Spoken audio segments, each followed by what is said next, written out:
2 Kings 4:18 through 2 Kings 5. When the child was grown, the day came that he went out to his father, to the reapers. And he said to his father, "My head, my head." And his father said to his servant, "Carry him to his mother." When he had carried him and brought him to his mother, he sat on her lap until noon, and then he died. And she went up and laid him on the bed of the man of God, and shut the door behind him and left. Then she called to her husband, and said, "Please send me one of the servants and one of the donkeys, so that I may run to the man of God and return." But he said, "Why are you going to him today? It is neither new moon nor Sabbath." So she just said, "It will be fine."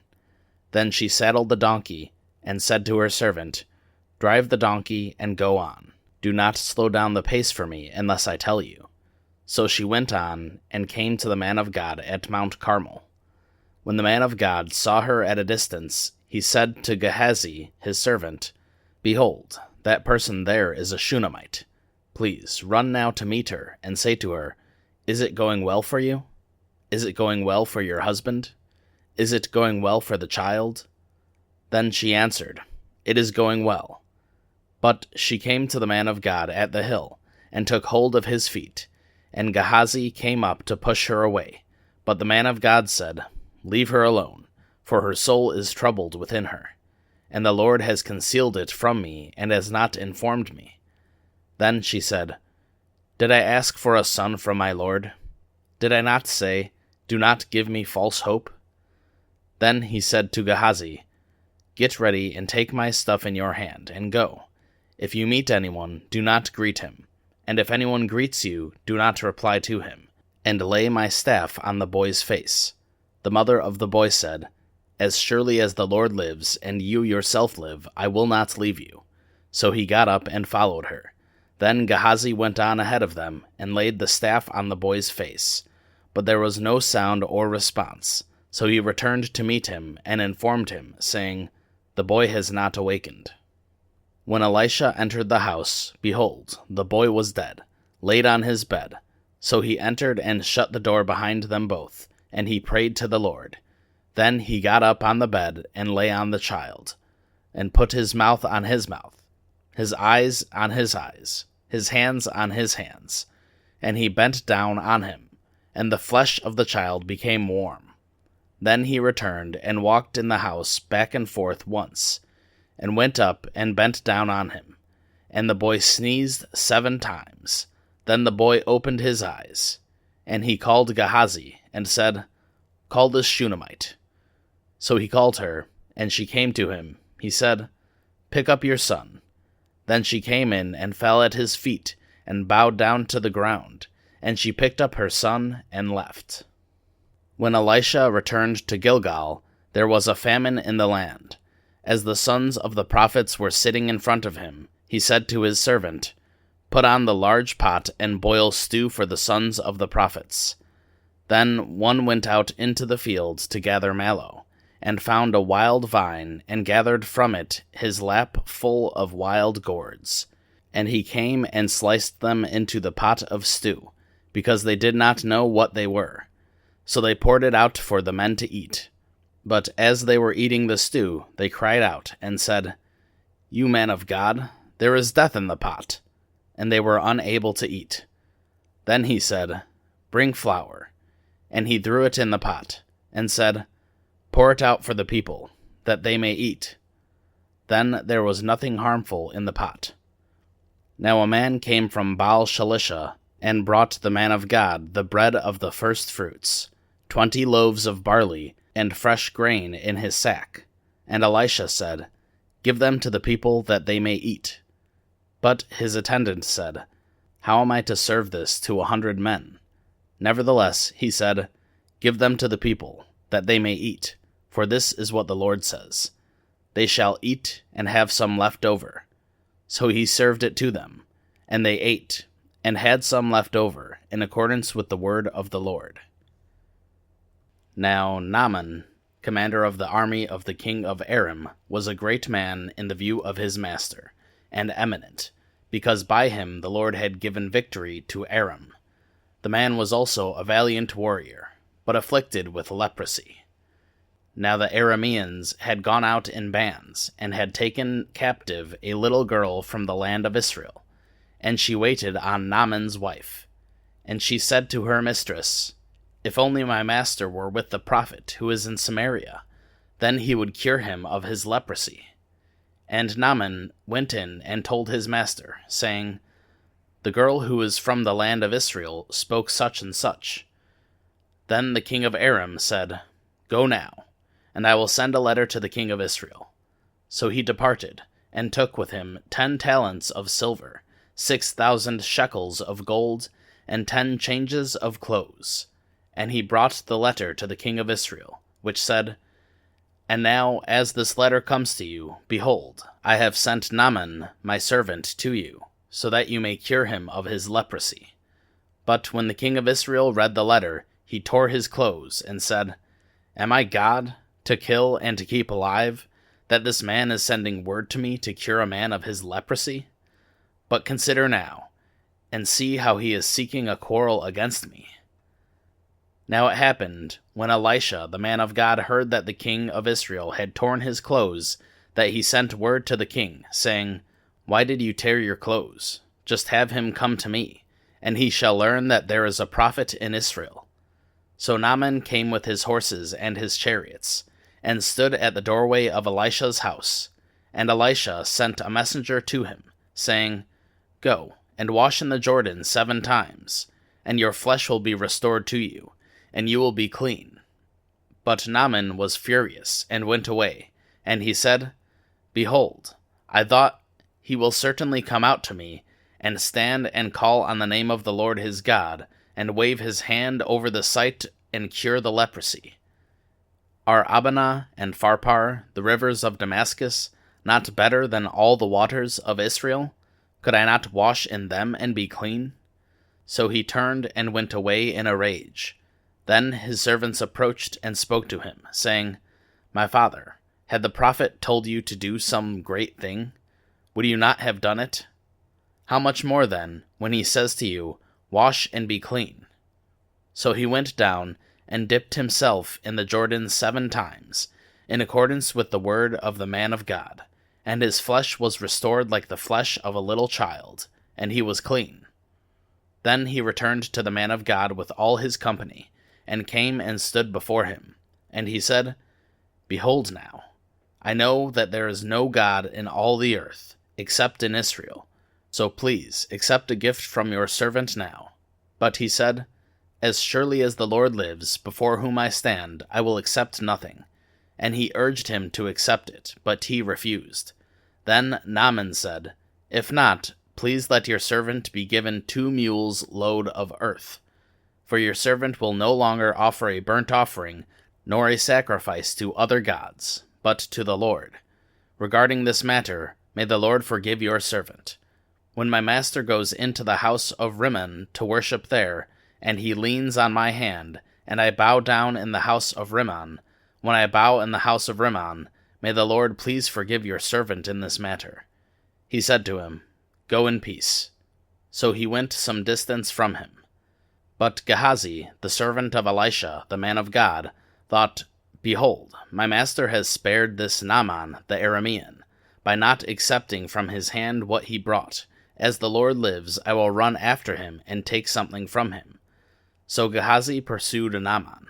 When Naaman saw someone running after him, he came down from the chariot to meet him, and said, Is everything well?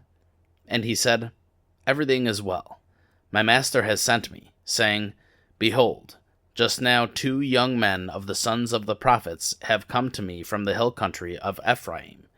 Please give them a talent of silver, and 2 changes of clothes. Naaman said, Be sure to take 2 talents. And he urged him, and tied up 2 talents of silver in 2 bags with 2 changes of clothes, and gave them to 2 of his servants. And they carried them before him. When he came to the hill, he took them from their hand, and deposited them in the house. And he sent the men away, and they departed. But he went in and stood before his master. And Elisha said to him, Where have you been, Gehazi?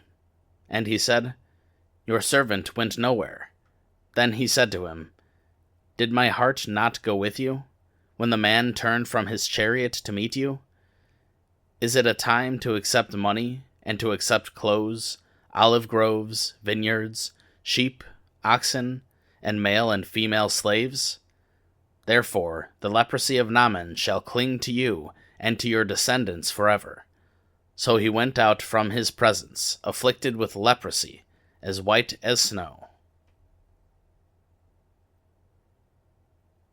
John 13.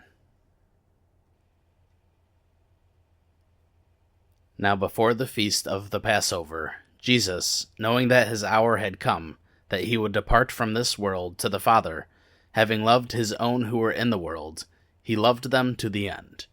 And during supper, the devil having already put into the heart of Judas Iscariot, the son of Simon, to betray him, Jesus, knowing that the Father had handed all things over to him, and that he had come forth from God and was going back to God, got up from supper, and laid his outer garments aside, and he took a towel and tied it around himself. Then he poured water into the basin, and began washing the disciples' feet, and wiping them with the towel which he had tied around himself. So he came to Simon Peter. He said to him, Lord, you are washing my feet? Jesus answered and said to him, What I am doing you do not realize right now, but you will understand later. Peter said to him, Never shall you wash my feet. Jesus answered him, If I do not wash you, you have no place with me. Simon Peter said to him, Lord, then wash not only my feet, but also my hands and my head. Jesus said to him, He who has bathed needs only to wash his feet, otherwise he is completely clean. And you are clean, but not all of you. For he knew the one who was betraying him. It was for this reason that he said, Not all of you are clean. Then, when he had washed their feet, and taken his garments and reclined at the table, he said to them, Do you know what I have done for you? You call me teacher and Lord, and you are correct, for so I am. So if I, the Lord and teacher, washed your feet, you also ought to wash one another's feet. For I gave you an example, so that you also would do just as I did for you. Truly, truly, I say to you, a slave is not greater than his master, nor is the one who is sent greater than the one who sent him. If you know these things, you are blessed if you do them. I am not speaking about all of you. I know the ones whom I have chosen. But this is happening so that Scripture may be fulfilled.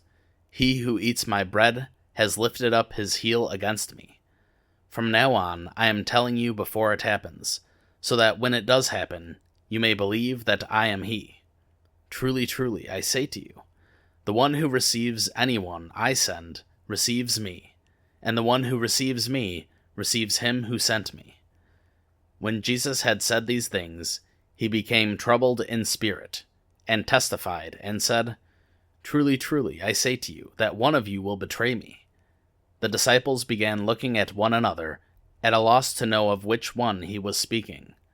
Lying back on Jesus' chest was one of his disciples, whom Jesus loved. So Simon Peter nodded to this disciple, and said to him, Tell us who it is of whom he is speaking. He then simply leaned back on Jesus' chest, and said to him, Lord, who is it? Jesus then answered, That man is the one for whom I shall dip the piece of bread and give it to him. So when he dipped the piece of bread, he took and gave it to Judas, the son of Simon Iscariot. After this, Satan then entered him. Therefore, Jesus said to him, What you are doing, do it quickly. Now none of those reclining at the table knew for what purpose he had said this to him, for some were assuming, since Judas kept the money box, that Jesus was saying to him, Buy the things we need for the feast, or else that he was giving something to the poor. So after receiving the piece of bread, he left immediately, and it was night. Therefore, when he had left, Jesus said, Now is the Son of Man glorified, and God is glorified in him. If God is glorified in him, God will also glorify him in himself, and will glorify him immediately. Little children, I am still with you a little longer. You will look for me, and just as I said to the Jews, now I also say to you, where I am going, you cannot come. I am giving you a new commandment, that you love one another, just as I have loved you, that you also love one another. By this all people will know that you are my disciples, if you have love for one another. Simon Peter said to him, Lord, where are you going? Jesus answered, Where I am going, you cannot follow me now, but you will follow later. Peter said to him, Lord, why can I not follow you right now? I will lay down my life for you. Jesus replied, Will you lay down your life for me? Truly, truly, I say to you, a rooster will not crow until you deny me 3 times. Revelation 14. Then I looked, and behold, the Lamb was standing on Mount Zion, and with him 144,000, who had his name, and the name of his Father written on their foreheads. And I heard a voice from heaven, like the sound of many waters, and like the sound of loud thunder. And the voice which I heard was like the sound of harpists playing on their harps. And they sang a new song before the throne, and before the 4 living creatures, and the elders. And no one was able to learn the song except the 144,000 who had been purchased from the earth. These are the ones who have not defiled themselves with women, for they are celibate. These are the ones who follow the Lamb wherever he goes. These have been purchased from mankind, as firstfruits to God and to the Lamb. And no lie was found in their mouths. They are blameless. I saw another angel flying in mid-heaven, with an eternal gospel to preach to those who live on the earth, and to every nation, tribe, language, and people. And he said with a loud voice, Fear God, and give him glory, because the hour of his judgment has come. Worship him who made the heaven and the earth, and sea, and springs of water. And another angel, a second one, followed, saying, Fallen, fallen is Babylon the Great, she who has made all the nations drink of the wine of the passion of her sexual immorality. Then another angel, a third one, followed them, saying with a loud voice, If anyone worships the beast and his image, and receives a mark on his forehead or on his hand, he also will drink the wine of the wrath of God, which is mixed in full strength in the cup of his anger. And he will be tormented with fire and brimstone in the presence of the holy angels, and in the presence of the Lamb. And the smoke of their torment ascends forever and ever. They have no rest day and night, those who worship the beast and his image, and whoever receives the mark of his name. Here is the perseverance of the saints who keep the commandments of God and their faith in Jesus. And I heard a voice from heaven, saying, Write, Blessed are the dead who die in the Lord from now on. Yes, says the Spirit, so that they may rest from their labors, for their deeds follow with them.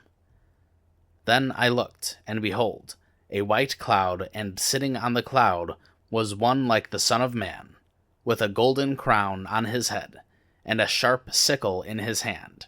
And another angel came out of the temple, calling out with a loud voice to him who sat on the cloud, Put in your sickle and reap, for the hour to reap has come, because the harvest of the earth is ripe. Then he who sat on the cloud swung his sickle over the earth, and the earth was reaped. Then another angel came out of the temple which is in heaven, and he also had a sharp sickle. Then another angel, the one who has power over fire, came out from the altar, and he called with a loud voice to him who had the sharp sickle, saying, Put in your sharp sickle, and gather the clusters from the vine of the earth, because her grapes are ripe. So the angel swung his sickle to the earth, and gathered the clusters from the vine of the earth, and threw them into the great winepress of the wrath of God. And the winepress was trampled outside the city, and blood came out from the winepress, up to the horses' bridles, for a distance of 1,600 stadia.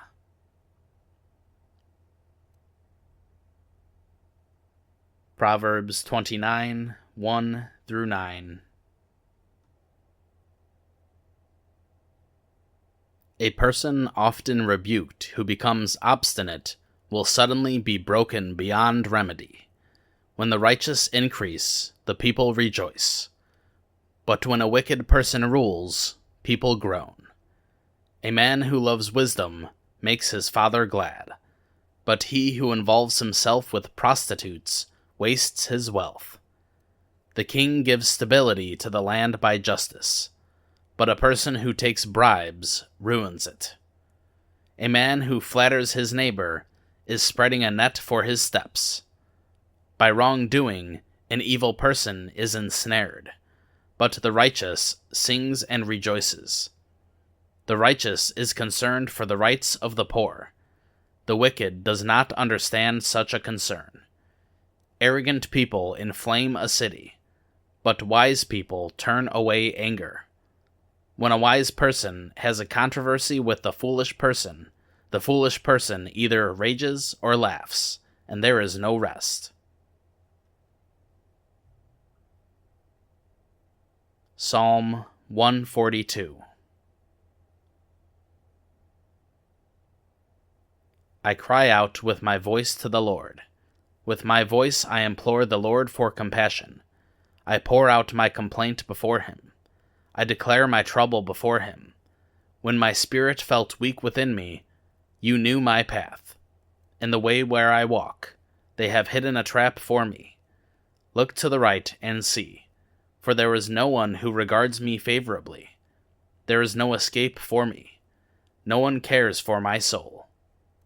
I cried out to you, Lord. I said, you are my refuge, my portion in the land of the living. Give your attention to my cry, for I have been brought very low. Rescue me from my persecutors, for they are too strong for me. Bring my soul out of prison, so that I may give thanks to your name. The righteous will surround me, for you will look after me.